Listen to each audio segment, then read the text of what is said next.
Minasan, ohayo gozaimasu. Minasan wa genki desu ka? Hai, genki desu.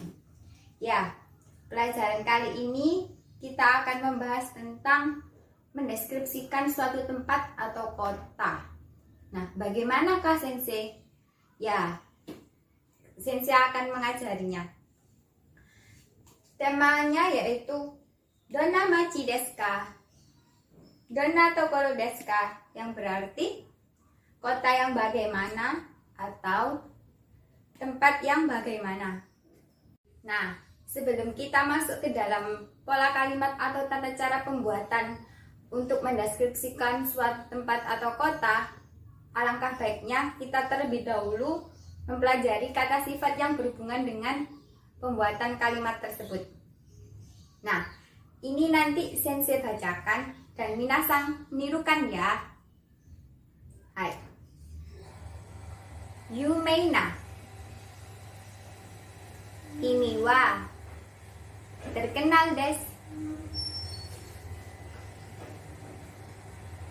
Nigiyakana. Ini wa ramai desu.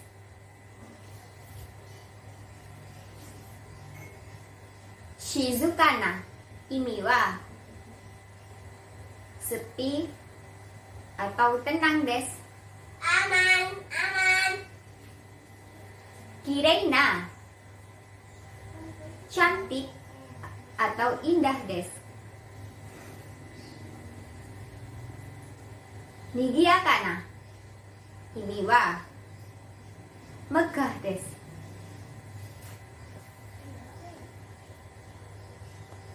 Bimbona. Ini wa miskin desu. Atsui. Ini wa panas desu. Suzushi. Ini wa sejuk desu. Nah, gimana minasan? Udah paham semua kan tentang kata sifat untuk membuat atau mendeskripsikan suatu tempat atau kota? Nah, kata sifat sendiri dibagi menjadi dua. Ada kata sifat na dan kata sifat i. Hai, selanjutnya Sensei akan menjelaskan kata sifat negatif.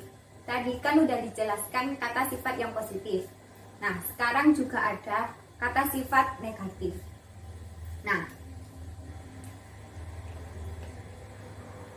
untuk mengubah kata sifat i menjadi bentuk negatif, yaitu dengan cara sebagai berikut.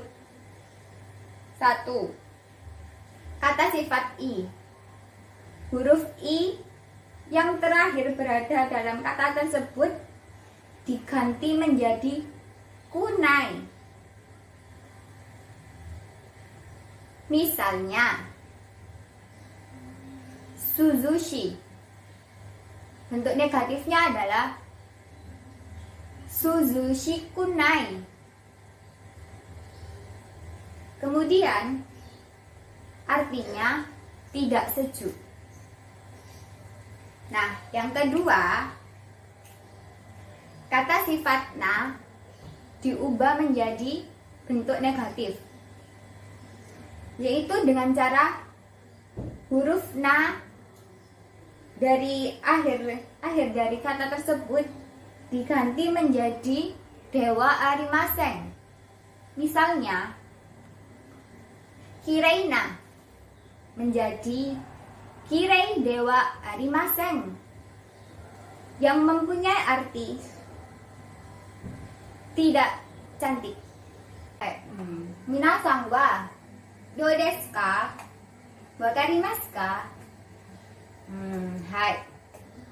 Kemudian Sensei akan menjelaskan pola kalimat untuk menyatakan atau menanyakan kondisi dari suatu tempat atau kota. Yang pertama adalah untuk menyatakan kondisi suatu tempat atau kota. Polanya adalah sebagai berikut. tempat, wa, kata sifat i atau na, dan yang terakhir adalah des. Misalnya, Surabaya wa Niigata desu. Pola kalimat yang kedua adalah untuk menanyakan kondisi suatu tempat atau kota. Polanya adalah sebagai berikut. Tempat wa do desu ka. Misalnya, Jakarta wa do desu ka? Hai, sugi no bunpo desu. Sugi no bunpo wa. Hai. Untuk menyatakan kondisi sifat atau misal kota atau tempat yang, polanya adalah sebagai berikut. Tempat wa, kata sifat i atau na, machi atau tokoro, dan des. Contohnya adalah Malang wa Suzushi machi desu. Malang adalah kota yang sejuk.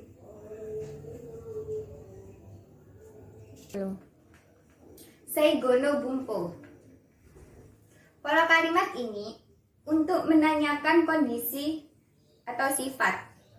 Misal, kota atau tempat yang, pola kalimatnya adalah sebagai berikut. Tempat wa donna machi atau tokoro dan desu ka. Misalnya, Lamongan wa donna machi desu ka? Hai, sampai di sini apakah ada pertanyaan? Ya, kalau tidak ada, mari kita bermain game. Bagaimanakah aturan dari game tersebut, Sensei? Ya, akan Sensei jelaskan. Nanti Sensei akan memberikan 4 buah pola kalimat yang sudah kita pelajari tadi. Kemudian Sensei lipat. Nah, nanti Sensei putar satu persatu pola kalimat ini. Ketika musik sudah dimainkan, maka pola kalimat tersebut akan berjalan bergantian ke masing-masing siswa. Nah, setelah musik itu berhenti pada salah satu orang, berarti orang tersebut yang kena ya, yang maju. Nah, nanti kalau sudah maju, bagaimana Sensei? Nah, nanti kalau sudah maju, silakan membuat kalimat atau membuat kalimat sesuai dengan pola yang kalian dapatkan. Kemudian sampaikan dengan suara yang keras kepada teman-teman agar teman-temannya juga paham ya. Nah, setelah Sensei lihat dari game tadi, Minasang sangat berantusias sekali ya. Dan sudah sebagian besar bisa semua membuat kalimat tentang mendeskripsikan tempat atau kota. Cuma ada beberapa siswa saja yang belum tepat